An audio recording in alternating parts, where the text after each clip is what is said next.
una conocida historia de predicadores. Cuando digo historia de predicadores, de esas historias que los predicadores inventan. Eso no es necesariamente una historia verídica, aunque a lo mejor sí ha pasado. A lo mejor sí la he escuchado. Es la historia le puse el nombre de Don Ramón. Me gusta ese nombre. La historia de Don Ramón, un hermano fiel de la iglesia que pasaba por una situación delicada en sus finanzas, no tenía ni para comer. Y él estaba orando al Señor: Señor, tú prometiste suplir nuestras necesidades, confío en que tú vas a proveer para mi alimento, para mi comida. Don Ramón tenía un vecino que era ateo y escuchó la oración, le puse por nombre Don Manuel. No se halague si usted tiene Manuel o Ramón en su nombre, primero o segundo nombre. Manuel se burlaba cada vez que Ramón le hablaba de su fe, y él escuchó la oración y con una sonrisa burlona pensó: voy a jugarle una broma a este cristiano. Y él fue y le compró la comida y se la puso a escondidas por allí cerca donde él la viera. Cuando don Ramón abrió la puerta y vio la comida, levantó las manos al cielo y exclamó: gloria a Dios, el Señor ha provisto. En ese momento don Manuel salió de su escondite riéndose, diciendo: no fue tu Dios, fui yo quien compré esa comida para demostrarte que Dios no existe. Sin inmutarse, don Ramón sonrió aún más y dijo: aleluya, Dios no solo me proveyó, sino que hasta hizo que el diablo pagara la cuenta. Como les dije, esas historias de predicador acerca de la provisión de Dios. Dios va a usar lo que sea necesario para proveer a los suyos. Pero el día de hoy expondré un mensaje que presenta la realidad de que Dios ha provisto y provee, no necesariamente todo el tiempo a través del enemigo, como la historia de Ramón, sino a través de su propio pueblo. Y este es el argumento que tengo para este mensaje. Dios ha provisto paz al pueblo para que sirva y avance su plan redentor. Voy a tener 3 puntos luego de dar lectura a estos versos y explicarlos. Eso va a ser aproximadamente a mitad de sermón, donde voy a comenzar con estos 3 puntos. ¿Por qué? Porque vamos a estar exponiendo 61 versículos. Tu Biblia, abra su libreta para que tome apuntes. Vamos a estar leyendo, estoy en la Nueva Biblia de las Américas, en la versión. Vamos a estar leyendo y explicando de qué se tratan estos 61 versículos que usted va a notar con facilidad que pareciera ser una repetición de lo que el autor había expuesto en los primeros 5 capítulos de este libro de Levítico.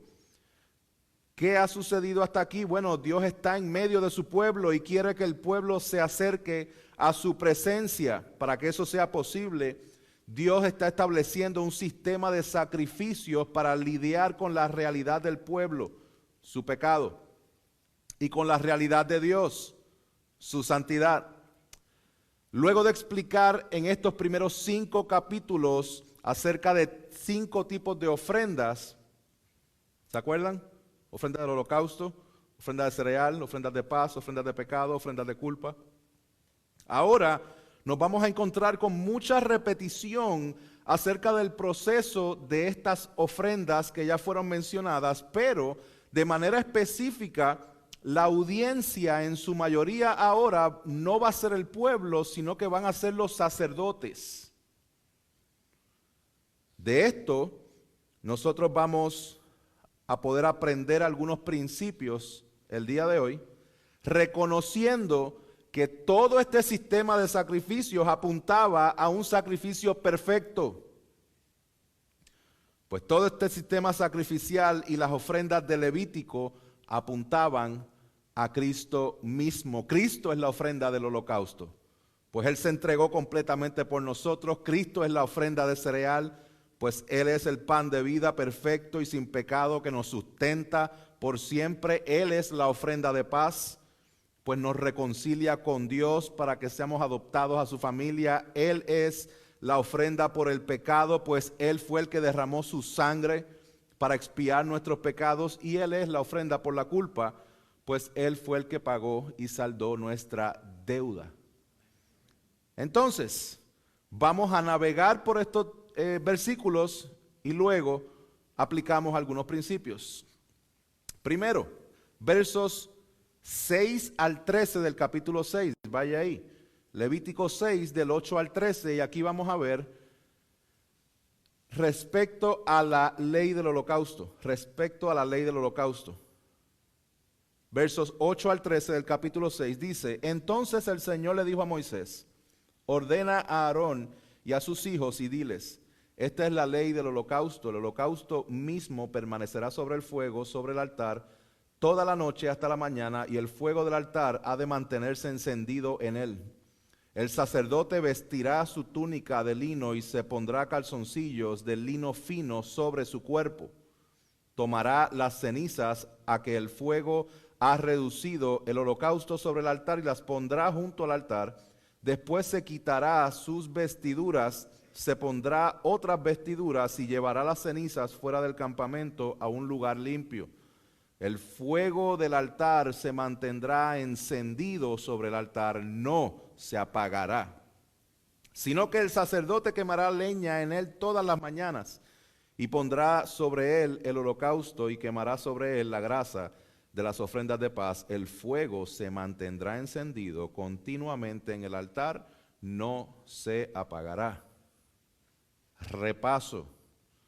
El verso 8 continúa el Señor hablando a Moisés, pero ahora rápidamente nos damos cuenta de que el mensaje va directo a los sacerdotes. Verso 9. En el verso 10 y 11 se está añadiendo instrucciones específicas al sacerdote con respecto a sus vestiduras que tendría que tener mientras ofrece el holocausto y mientras saca las cenizas de ese animal ya consumido fuera del campamento. Interesante ver cómo hasta la ropa interior debe ser específica al estar en la presencia de Dios. Y a lo mejor usted se está preguntando: ¿y por qué está eso ahí, la palabra calzoncillos en la Biblia? ¿Verdad? Hermano, porque no hay nada que podamos esconder delante de la presencia de Dios. Nosotros podemos tener, y esto literalmente me trajo a memoria cuando yo era pequeño, y mi mamá me decía: no te pongas los calzoncillos que están rotos, porque si pasa algo y hay que ir al doctor, ¿verdad?, vas a ser expuesto. Específicamente, no hay nada que el sacerdote podía esconder delante de la presencia de Dios. Todo era importante con respecto a la manera de acercarse a la presencia de Dios. Ahora vemos una repetición en los versos 9, 12 y 13. No fue que me equivoqué y lo repetí, es que la palabra está así. El autor está enfatizando de que el fuego del altar se mantendrá encendido sobre el altar. Los sacerdotes debían mantener el fuego de Dios encendido en todo momento. ¿Por qué? Porque el pueblo seguiría pecando. Más detalles de esto luego, en el segundo punto. Continuemos la lectura. Y ahora de la ofrenda del holocausto pasamos a la ley de la ofrenda de cereal. Voy a leer del verso 13 hasta el 23. Y dice: esta es la ley de la ofrenda de cereal. Los hijos de Aarón la presentarán delante del Señor frente al altar. Entonces uno de los sacerdotes tomará de ella un puñado de flor de harina de la ofrenda de cereal, con su aceite y todo el incienso que hay en la ofrenda de cereal, y la quemará sobre el altar. Es aroma agradable, su ofrenda memorial para el Señor. Y lo que quede de ella, Aarón y sus hijos lo comerán. Debe comerse como tortas sin levadura en lugar santo, en el atrio de la tienda de reunión lo comerán. No se cocerá con levadura. Se la he dado como parte de mis ofrendas encendidas, es cosa santísima.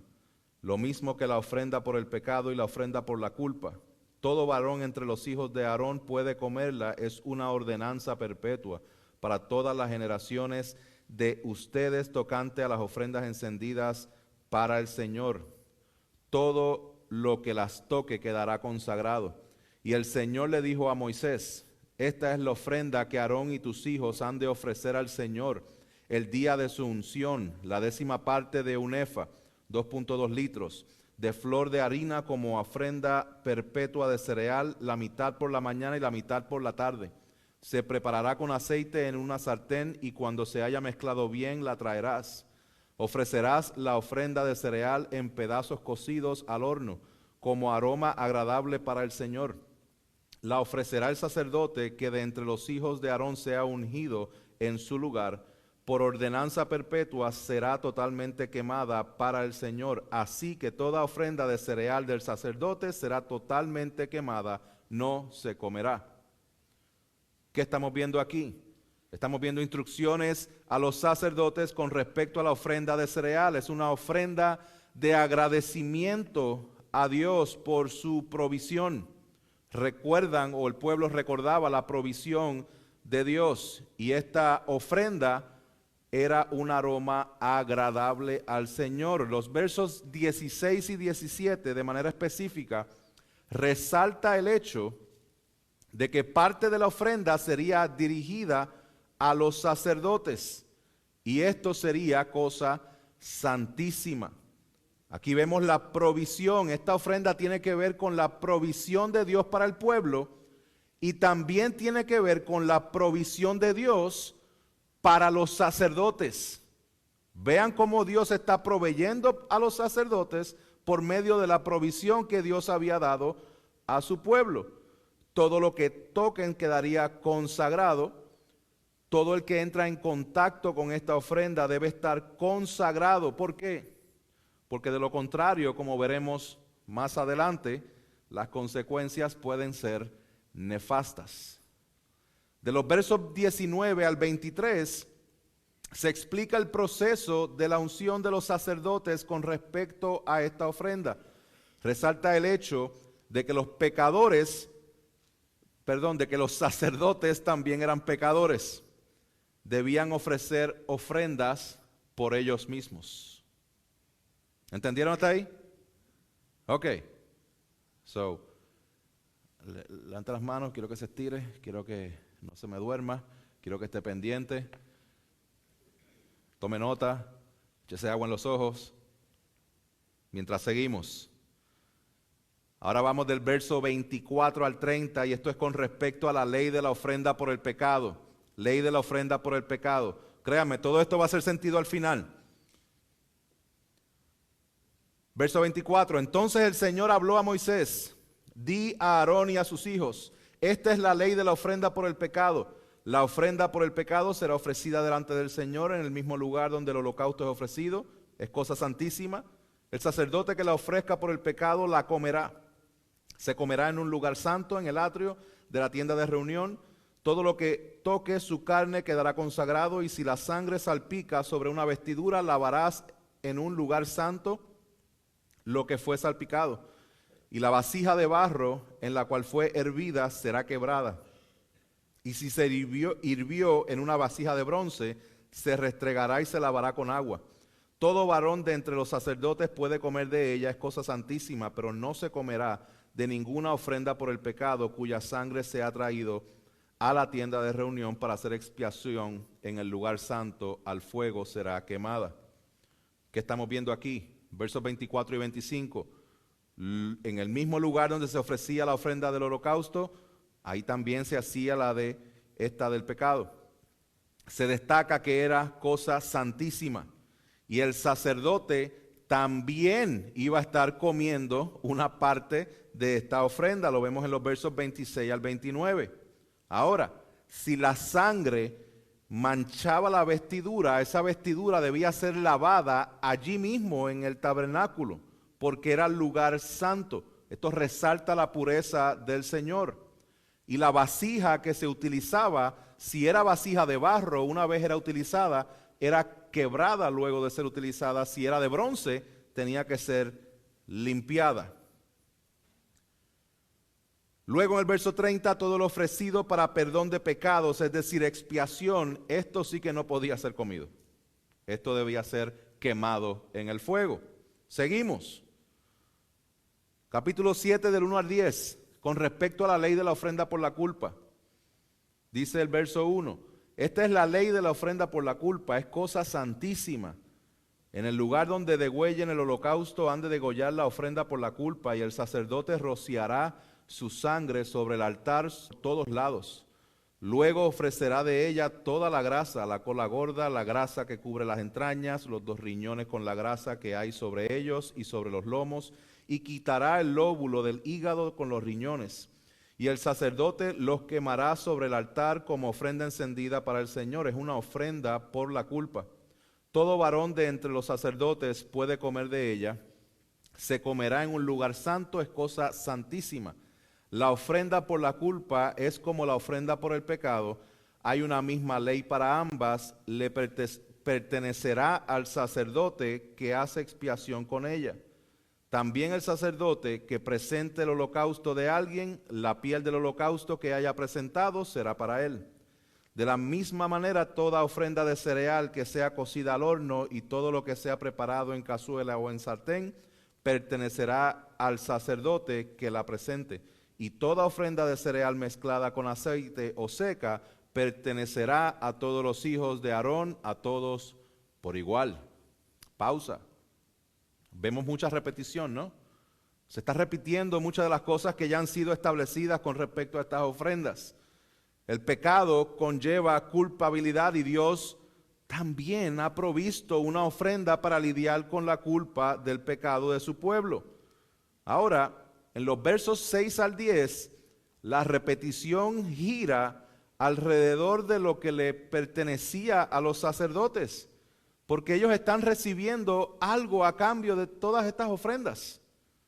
Entonces el sacerdote recibiría la piel de la ofrenda del holocausto y también recibiría una porción de la ofrenda de cereal. Dios estaba proveyendo no solamente la ofrenda, no solamente el sacrificio, sino también estaba proveyendo para los sacerdotes. Continuamos. Versos 11 al 21, y esto es con respecto a las ofrendas de paz. Esta es la ley del sacrificio de la ofrenda de paz que será ofrecido al Señor. Si lo ofrecen acción de gracias, entonces, junto con el sacrificio de acción de gracias, ofrecerá tortas sin levadura, amasadas con aceite, y hojaldres sin levadura, untados con aceite, y tortas de flor de harina bien mezclada, amasadas con aceite. Con el sacrificio de sus ofrendas de paz en acción de gracias, presentará su ofrenda con tortas de pan leudado, y de ello presentará una parte de cada ofrenda como contribución al Señor. Será para el sacerdote que rocía la sangre de las ofrendas de paz.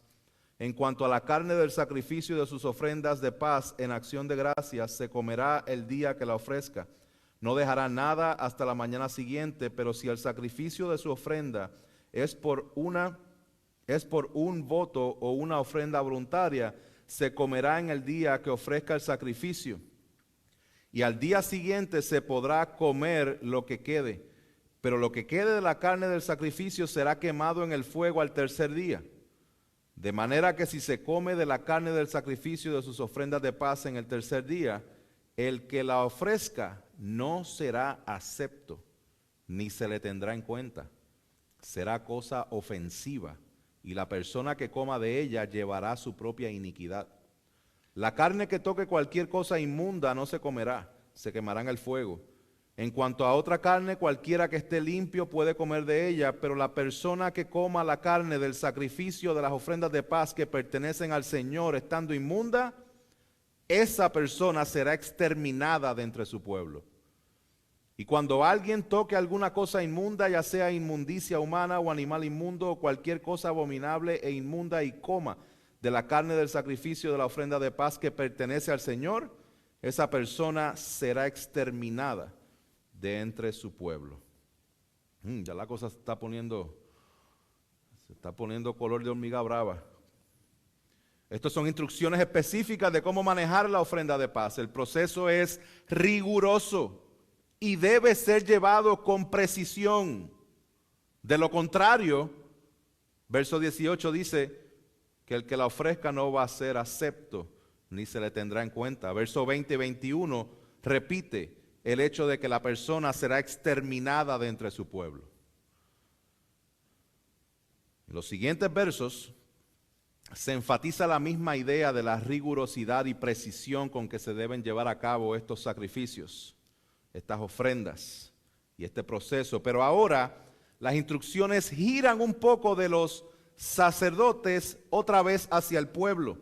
Y eso es lo que vemos en los versos 22 en adelante.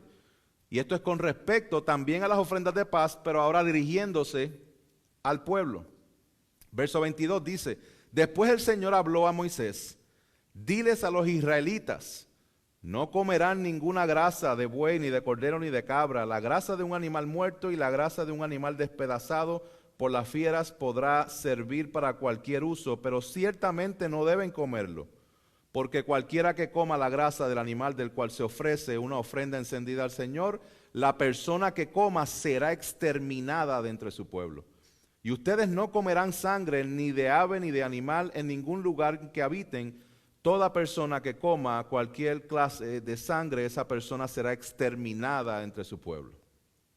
Ouch. Sigue el énfasis en el exterminio de personas que no llevan a cabo el proceso de acuerdo a como Dios lo ha presentado. Algunos pudieran pensar lo siguiente: ¿por qué Dios toma medidas tan extremas? ¿Cómo es que Dios va a exterminar a alguien por solamente tocar algo o por comer algo? ¿Cómo es que Dios puede traer o presentar estas ofrendas tan estrictas o tan extremas, ¿no? Y quiero traer un poco de luz con respecto a esto. Porque aquí lo extremo no recae precisamente en la rigurosidad y en la precisión con que se llevan a cabo las ofrendas y el sacrificio. Lo que realmente es extremo es la magnitud de la santidad de Dios y la magnitud del pecado del pueblo. Eso sí es extremo. Dios es 3 veces santo y su creación se ha rebelado en contra de él. Ahí hay un abismo entre esas dos cosas. Eso sí que es el extremo. Aún así, Dios ha rescatado al pueblo pecador para habitar en medio de ellos y querer tener relación con ellos. Dios en su misericordia está proveyendo un sistema de sacrificios para poder lidiar con la realidad de que el pueblo no tiene la santidad requerida para estar en la presencia de Dios, y al mismo tiempo le sobra el pecado que le impide estar en la presencia de Dios. Entonces, pensándolo bien, lo que es extremo en cuanto a las ofrendas y los sacrificios no es el proceso, sino la misericordia misma de Dios. Eso sí es extremo. Eso sí no tiene límites, como lo escribía el salmista, Salmo 103, verso 10. No ha hecho con nosotros conforme a nuestros pecados, ni nos ha retribuido conforme a nuestras iniquidades, porque como la altura de los cielos sobre la tierra, engrandeció su misericordia para los que le temen. Como el oriente está lejos del occidente, así hizo alejar de nosotros nuestras transgresiones. Como el Padre se enternece con sus hijos, así se enternece Jehová con los que le temen. Este extremo de Dios es más su misericordia que los procesos que él había establecido. Continuamos con ahora los israelitas y la porción de los sacerdotes, verso 28 en adelante. Entonces el Señor habló a Moisés: di a los israelitas, el que ofrezca el sacrificio de sus ofrendas de paz al Señor, traerá su ofrenda de sacrificio de sus ofrendas de paz al Señor.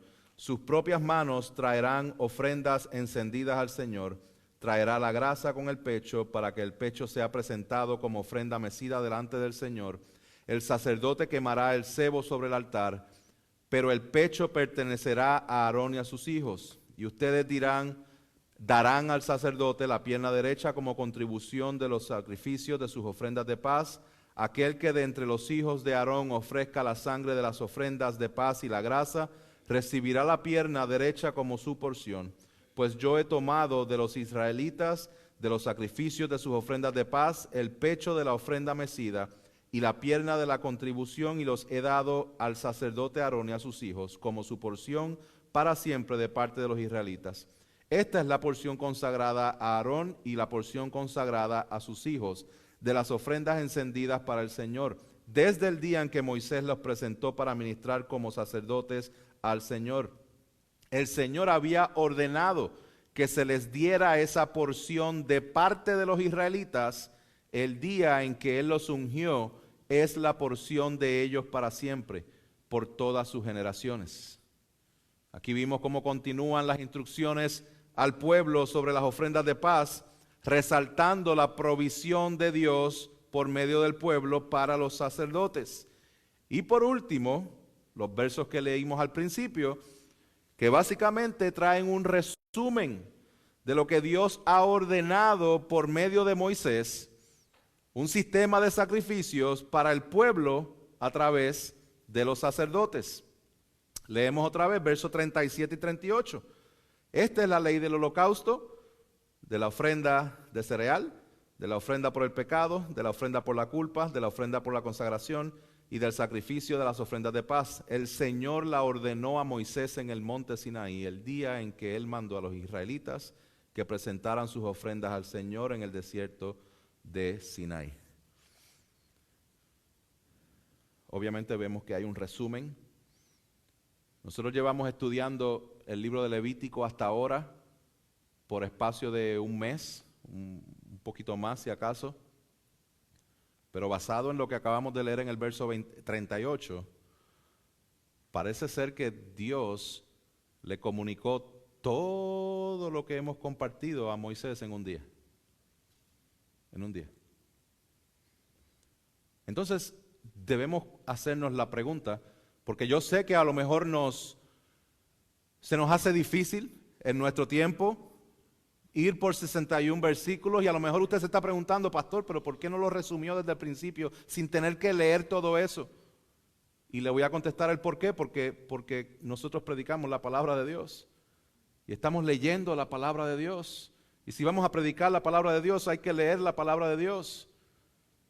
Y debemos acostumbrarnos a nosotros estar escuchando la palabra de Dios y estudiar la palabra de Dios. Y por eso entendemos que toda escritura es inspirada por Dios, incluyendo estos versículos que a veces se nos hace difícil procesar.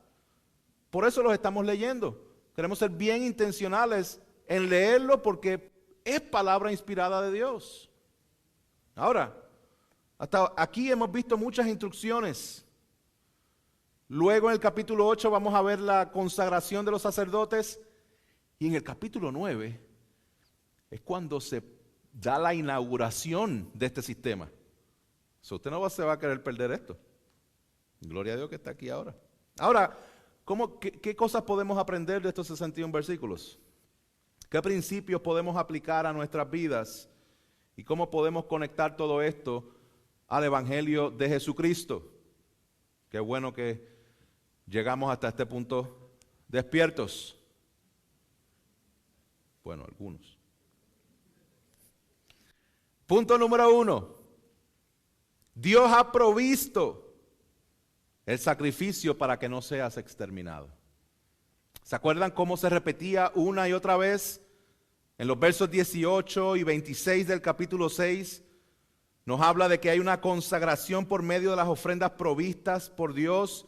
Y también dice lo mismo específicamente en el capítulo 7, versos 18, 20, 21, 25, 27. Se nos indica que el que ofrezca estas ofrendas o que no lo haga de la manera en que Dios quiere que se haga, será exterminado.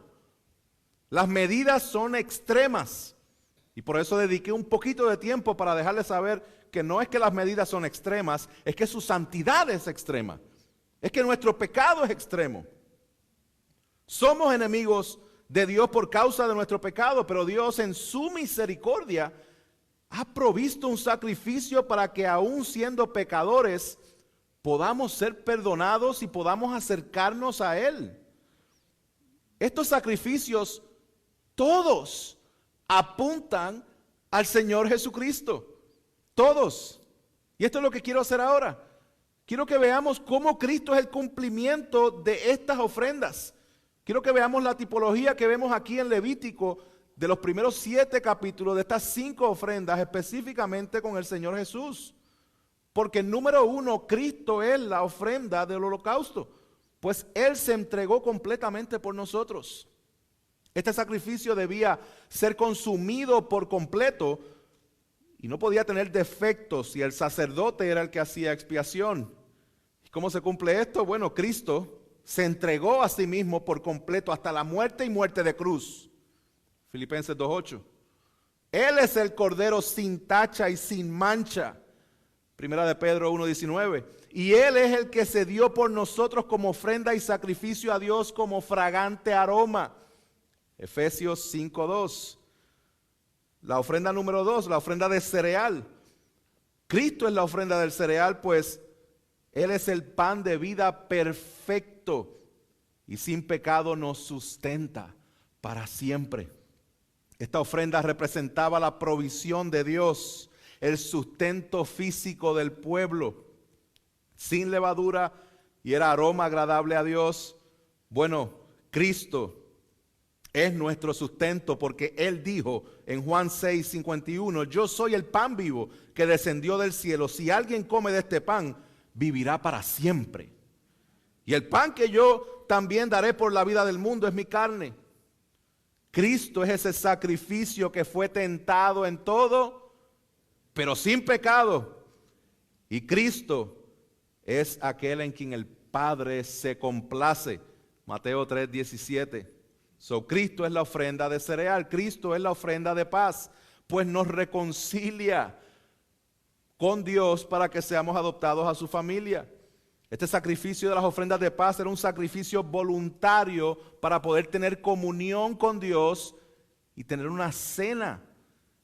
Mas Cristo es nuestra paz. En Él tenemos paz para con Dios, Romanos 5:1, y acceso a la mesa del Señor. Primera de Corintios 11. Cristo es la ofrenda por el pecado, pues Él derramó su sangre para expiar nuestros pecados. Este sacrificio cubría los pecados temporalmente. La sangre del animal era derramada en el altar como expiación por los pecados, mas Cristo, en su sacrificio, hace perfectos para siempre a los que son santificados. Basado en Hebreos 10:14. Su sangre fue derramada para el perdón de pecados y Él mismo, Cristo, es la propiciación por nuestros pecados. Y no solo por los nuestros, sino también por los del mundo entero. Cristo también es la ofrenda por la culpa, pues Él pagó nuestra deuda y nos restauró. Esta ofrenda por la culpa se ofrecía por la culpa de los pecados del pueblo, más Cristo, dice Pablo a los Colosenses, canceló el documento de deuda que consistía en decretos contra nosotros y que nos era adverso, y lo ha quitado de en medio clavándolo en la cruz. Como dijo el profeta Isaías, pero Él fue herido por nuestras transgresiones, molido por nuestras iniquidades, el castigo de nuestra paz cayó sobre Él y por sus heridas hemos sido sanados. Hemos visto, y le estoy compartiendo, que Cristo es el cumplimiento de cada una de estas ofrendas. Su sacrificio es lo que nos reconcilia con Dios y nos devuelve lo que perdimos por el pecado, la justicia y la comunión con Dios. Y quiero aprovechar en este momento, amigo y amiga que estás aquí, solamente hay una opción para ser justificados delante de Dios, y esa opción es fe en Cristo. No hay otra opción, no hay otro camino, no hay creatividad suficiente en el ser humano para encontrar una vía que te pueda permitir estar delante de Dios de manera justificada. La palabra claramente enseña que la paga del pecado es muerte, y todo este sistema de sacrificio apuntaba al Mesías, al Salvador. Por eso es que cuando Juan el Bautista lo vio, dijo: he aquí el Cordero de Dios que quita el pecado del mundo. Jesús es el Hijo de Dios hecho carne, y vivió de manera perfecta y se ofreció como sacrificio hasta la muerte, derramando su sangre para el perdón de los pecados presentes, pasados y futuros de todo aquel que viene a Él en arrepentimiento y fe y confía en Él para salvación. La palabra de Dios es clara. Si no estás en Cristo, serás exterminado. La ira de Dios está sobre ti. Juan 3:36 dice, el que cree en el Hijo tiene vida eterna, pero el que no obedece al Hijo no verá la vida, sino que la ira de Dios permanece sobre él. No esperes más. Ven a Cristo hoy. Si no estás claro con tu condición, si no sabes con seguridad dónde pasarás el resto de tus días, ven a Cristo hoy. Por favor, habla conmigo o con uno de los pastores o con uno de los hermanos. No te vayas de aquí con dudas o preguntas con respecto al estado de tu alma. Hermanos y hermanas, iglesia, qué bendición tenemos de que no tenemos que llevar a cabo este sistema de sacrificio, porque Cristo lo ha cumplido. Podemos confiar claramente y plenamente que Cristo cumplió cada uno de los requisitos y el proceso que Dios estableció para que tú y yo podamos tener acceso al Padre. Dios ha provisto paz para con Dios por medio de la fe. Y esto me llega al segundo punto. Dios ha provisto para que mantengas el fuego de Dios encendido. El fuego del altar se mantendrá encendido sobre el altar. Los sacerdotes debían mantener el fuego de Dios encendido en todo momento. Esto se repite en varias ocasiones. El fuego debía mantenerse encendido porque el pueblo seguía, pero también porque era un recordatorio de que Dios estaba en medio de ellos. Dios estaba con el pueblo. Y esto se ve claramente en la dinámica de Dios y el fuego. Pues Dios estaba con el pueblo como una columna de fuego en las noches mientras eran liberados. Se manifiesta Dios a través del fuego cuando perturba a los egipcios cuando van saliendo en Éxodo 14. También Jehová había descendido sobre el monte Sinaí en fuego en Éxodo 19:18. Y esto no era sorpresa para Moisés, pues fue en una zarza ardiente que no se consumía, donde Dios se le apareció para llamarlo. No solamente a Moisés, sino también a Ezequiel tuvo una visión en fuego. Dios se le reveló a través del fuego. Daniel vería fuego en el trono mismo de Dios y fuego saliendo del trono. El autor de los Hebreos en el Nuevo Testamento habla que Dios es fuego consumidor. En fin, los sacerdotes debían mantener el fuego encendido para que el pueblo recordara que en todo momento Dios estaba con ellos y que tenían perdón de pecados.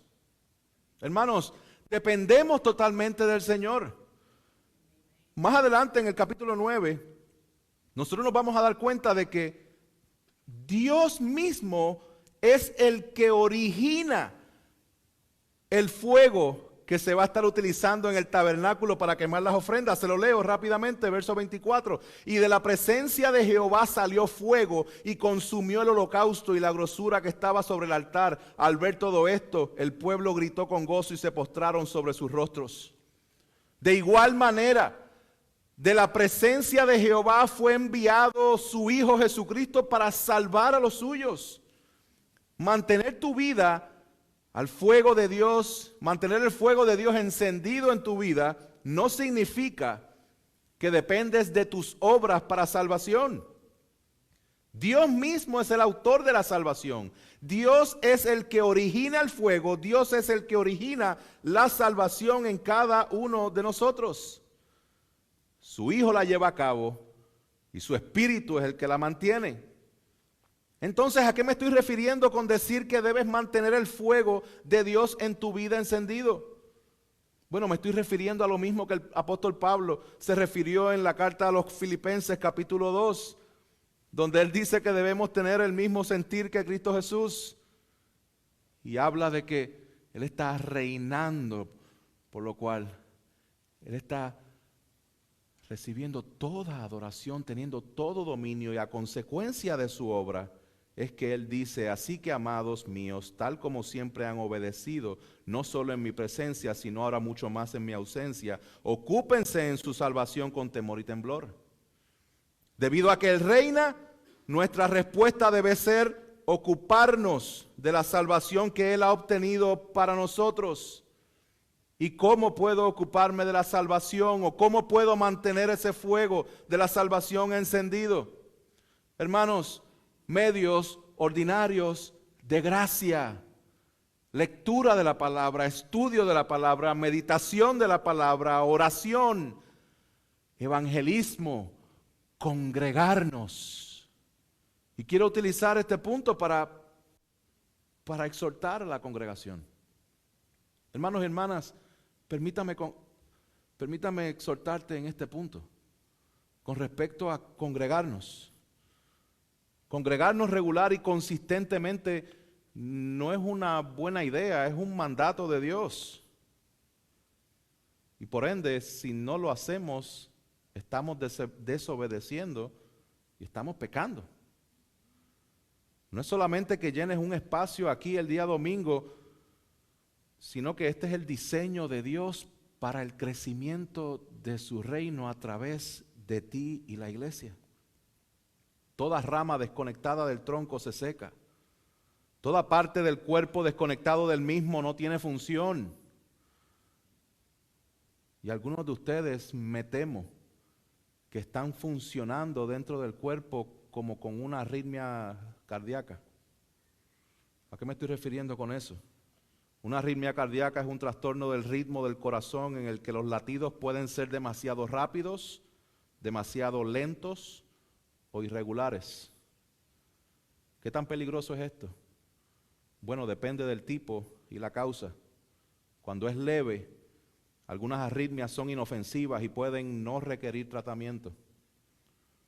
Y esto aplica a nosotros. Hay veces en que no nos congregamos de manera leve y no requiere ningún tratamiento porque la vida tiene circunstancias.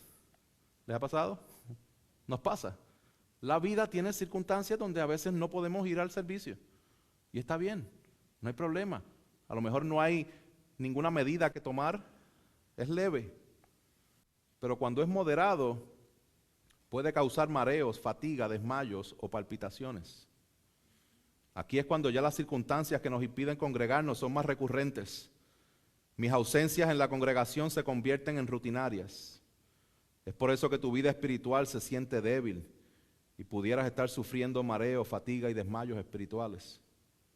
También pudieras tener el efecto de una anestesia que va adormeciendo tu conciencia con respecto a la salud de tu vida espiritual. Y también está la arritmia, que es grave. Esta puede provocar insuficiencia cardíaca, accidente cerebrovascular e incluso la muerte súbita, especialmente en casos particulares. Un cristiano que no se congrega es un cristiano que está en desobediencia a la palabra de Dios y está en pecado. Y un cristiano que se congrega bien inconsistentemente es un cristiano que a lo mejor todavía está bombeando, siendo parte del corazón, pero realmente está al borde de la muerte. Y no es que vayas a perder la salvación, no es eso lo que estoy hablando aquí. Es que tarde o temprano se manifestará que no la has tenido. A lo mejor has recibido la palabra con gozo, así como en la parábola del sembrador, pero los afanes de la vida ahogaron la semilla del evangelio y no hubo fruto en tu vida. Este principio es claro: ocúpate de la salvación, no con tus propias ideas de cómo debes hacerlo, sino a la manera que Dios ha provisto para tu crecimiento espiritual. Dios ha provisto para que tú puedas mantener el fuego encendido en tu vida. Último, Dios ha provisto por medio de su pueblo. Vimos que Dios proveyó el fuego en el altar, o lo va a proveer en el capítulo 9. Dios ha provisto ofrendas, Dios ha provisto sacrificios, Dios ha provisto animales para que el pueblo ofrendara, cereal, granos, y esta provisión de Dios la usaría para que el pueblo pueda proveer a los sacerdotes. Dios ha provisto a los sacerdotes, lo vemos en el capítulo 6, versos 16, 17, 29. Luego lo vemos en el siguiente capítulo, en el 5, 6, 7, 9, 10, 14, 31, 33, 34, 35. ¿Qué quiero decir con esto? Que hay un énfasis con respecto a que Dios está proveyendo por medio del pueblo a los sacerdotes. Dios provee para el pueblo y del pueblo provee para los sacerdotes. Y de los sacerdotes provee para el funcionamiento del tabernáculo y el sistema de sacrificios. Hermanos, de igual manera Dios continúa sosteniendo la operación de su iglesia por medio de su propio pueblo. Dios les provee a cada uno de ustedes la capacidad de generar su propio sostenimiento y el sostenimiento de la iglesia. El apóstol Pablo utilizaría estos versos de Levítico para decir lo siguiente en 1 Corintios 9. Él dice, ¿no saben que los que desempeñan los servicios sagrados comen la comida del templo y los que regularmente sirven al del altar reciben su parte? Así también ordenó el Señor que los que proclaman el evangelio vivan del evangelio. Esta idea está plasmada en 1 Timoteo 5, donde dice, los ancianos que gobiernan bien sean considerados dignos de doble honor, principalmente los que trabajan en la predicación y en la enseñanza, porque la Escritura dice, no pondrás bozar al buey cuando trilla, el obrero es digno de su salario. Esta también es una manera de mantener el fuego de Dios encendido en nuestras vidas, aportando a la iglesia local. Obedecemos a Dios cuando nos sometemos con nuestros recursos y sostenemos juntos la iglesia local. Ojo, específicamente pastores. Yo estoy hablando ahora a Michael y Roberto cuando escuche el mensaje y a mí mismo. Esto nunca debe ser la causa o el motivo por el cual se Dios. Pastores, cuando la iglesia puede proveer para el sostenimiento de los pastores, gloria a Dios. Y cuando no pueda, gloria a Dios también. Como dijo un gran predicador, el que sirve a Dios por dinero estará dispuesto a servir a Satanás por un mejor salario.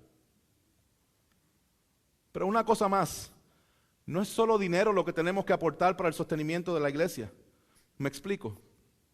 Por la provisión de Dios, los sacerdotes podían hacer expiación para el perdón de sus propios pecados y los del pueblo. ¿Me siguen? El oficio sacerdotal del antiguo pacto no está conectado de manera directa al oficio pastoral del nuevo pacto, sino a los creyentes y el sacerdocio del creyente. ¿Qué dice 1 de Pedro 2, verso 4? Dice, y viniendo a él como una piedra viva, desechada por los hombres, pero escogida y preciosa delante de Dios. ¿De quién está hablando aquí? De Cristo. Se refiere a Cristo. Como una piedra viva desechada por los hombres, pero escogida y preciosa delante de Dios, Cristo. Dice el verso 5, pero también ustedes, el creyente. También ustedes como piedras vivas, sean edificados como casa espiritual para un sacerdocio santo, para ofrecer sacrificios espirituales aceptables a Dios por medio de Jesucristo. Présteme atención, hermanos. El creyente verdadero es descrito como una piedra viva que es edificada como casa espiritual para un sacerdocio santo. Por eso aquí no tenemos un sacerdote predicando, tenemos un pastor. El real sacerdocio está en el creyente. Según Pedro, que ha sido inspirado por el Espíritu de Dios, somos, verso 9, linaje escogido, real sacerdocio, nación santa, pueblo adquirido para Dios, para posesión de Dios, a fin de que anuncien las virtudes de aquel que los llamó de las tinieblas a su luz admirable. Somos sacerdotes, real sacerdocio, para apoyar el sostenimiento, mantener el fuego de Dios encendido, pero para anunciar las virtudes de aquel que nos llamó de las tinieblas a la luz admirable. No solamente damos dinero, damos nuestro tiempo, damos nuestro talento, damos nuestras vidas. Que nuestras vidas y que todo lo que hablemos, todo lo que hagamos, todo lo que pensamos, todo refleje a Cristo y a su evangelio, porque Dios lo ha provisto. Por eso es que dice el verso 10, Primera de Pedro 2, verso 10, ustedes en otro tiempo no eran pueblo, pero ahora son pueblo de Dios. No habían recibido misericordia, pero ahora han recibido misericordia. Dios ha provisto para que nosotros podamos proveer, sostener la obra del Señor. Para que mantengamos el fuego de Dios encendido en nuestras vidas y para que por medio de nosotros otros también puedan escuchar el Evangelio de Jesucristo y venir de muerte a vida. Iglesia, Dios ha provisto. Dios ha provisto. ¿Qué vamos a hacer con lo que Él ha provisto?